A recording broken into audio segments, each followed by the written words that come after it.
Hey everyone. Today's video, I've got an email come from someone, right? And they wrote this. They wrote, I'm old and lonely. Gay people and aging.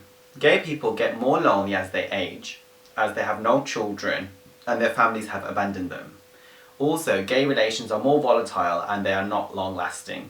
Gay people change partners very often, but when they become old, beauty and youth abandon them and they are left alone, and some of them commit suicide due to loneliness. I'm like, oh God, that's quite dire, isn't it? Especially if you think like that. There's so many generalizations and negative beliefs in this email, which I'm going to outline now.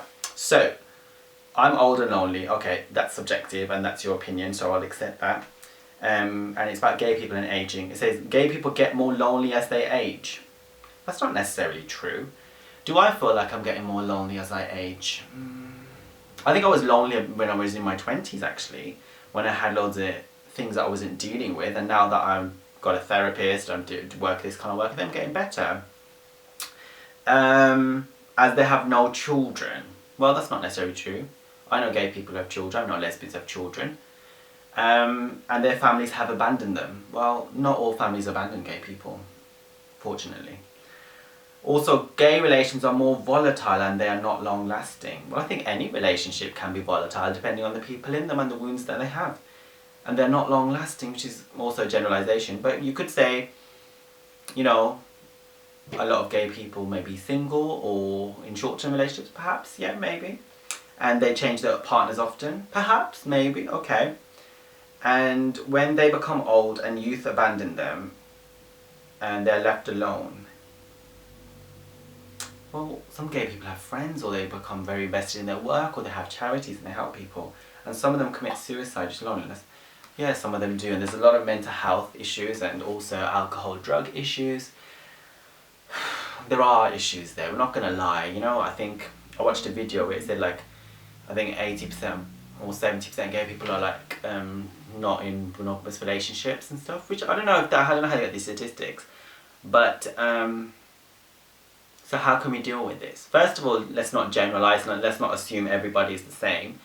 And also, let's look for examples that are positive. So let's look at role models who are in relationships, long-term, monogamous, happy, and they've got children and their families accept them, and we model ourselves on the good people. And then if you are lonely, then get help, get support, and don't do negative things such as alcohol and drug addiction or sex addiction. Try to go into those feelings. Now, I'm seeing a therapist, I've been seeing one for 3 months almost, and she's a spiritual counsellor, life coach, and we deal with, because I have issues myself, obviously, like I'm a human being, hello, but with emotions, I'm dealing and feeling with the emotions. So my counsellor makes me think about a situation now that's affecting me, feel the emotion, and then go back to the childhood emotion that I felt, the first time I felt that emotion, and really sit in it, and then feel it, and write it down. Because when we feel the emotions, say for example of loneliness, we actually transcend them eventually, because we're not medicating them or putting stuff on top of it to heal. So let me give you an example. When I lived in the Middle East in Israel, I was working for the UN, and I was just coming out of depression actually, and I had a fear, because I had lived in Germany before that every time I go abroad I'll get depressed and lonely and sad and things will go wrong. But I took the courage up to face my fear, and I went to the Middle East, and I I rented a flat all by myself. It was a beautiful flat, but it was by myself. I had no cats, no dogs, no nothing. And every time I'd come back from work and go to my house, the lights would be off and it would be very lonely and dark inside, and I felt really bad. So what I started doing was leaving the lights off and sitting in the middle of the room, in the living room, with the lights off, and just feeling that feeling of being alone. And then eventually, after a couple of weeks, you start to enjoy your feeling of being alone. You start putting on music maybe and dim lights, and you start napping or making nice food, and you start embracing that loneliness, and that loneliness becomes happiness and comfort.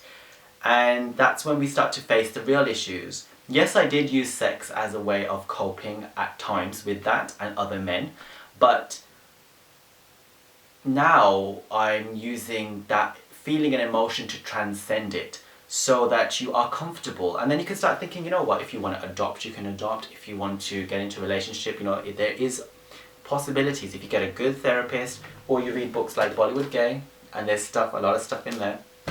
And you can model yourself on positive people. So, and body image, we're talking about body image. Yes, the mainstream gay world is obsessed with body and physique and youth, in a sense. Yes, that's true. But we can change that paradigm, and we can also have alternative networks where we show people who are wonderful of all ages, you know? And if you have a fear of aging, or you have a fear of the way you look, then you can really, you know, work on that by doing mirror work, which is where you stand in front of the mirror and you look at all the positive characteristics about yourself, and you say them out in affirmative ways, like, I love myself, I am beautiful, and the real essence of beauty is within. And as we start to love ourselves and become more lighter and purer, we actually become more beautiful people and much more attractive. So I would definitely say that was a great thing to do. But also, you can do certain affirmations, like subliminal affirmations, to feel healthy and youthful, and have a good physique as well if you want. And you can actually go and work out, do yoga, do exercise, and do things to make you feel full. And you know what? It's a natural part of life. Get it right. Basically, it's a natural part of life, aging.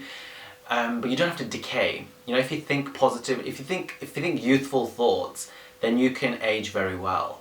You can mature and get wise. You know, there's good connotations with developing in your life and your journey. Wisdom comes, and history, you know, and all the way you look as well. It's all experience, isn't it? It's a wonderful thing. So think about it more in a uplifting way. And I would say to the person who wrote this email, it's quite negative and generalized and judgmental, and I would say try to think differently. Try to get a piece of paper, and every comment that's there, try to think more open about it and think from a different perspective, and see how you can unravel it and open it up and see that there are different perspectives, and then go and find those people who fit those different perspectives and model yourself on the one that works for you. I hope that video helped. I love getting older. But now I'm not going to even use the word old. I'm going to use the word, I love getting wiser, and I love I love developing on my life journey in this body.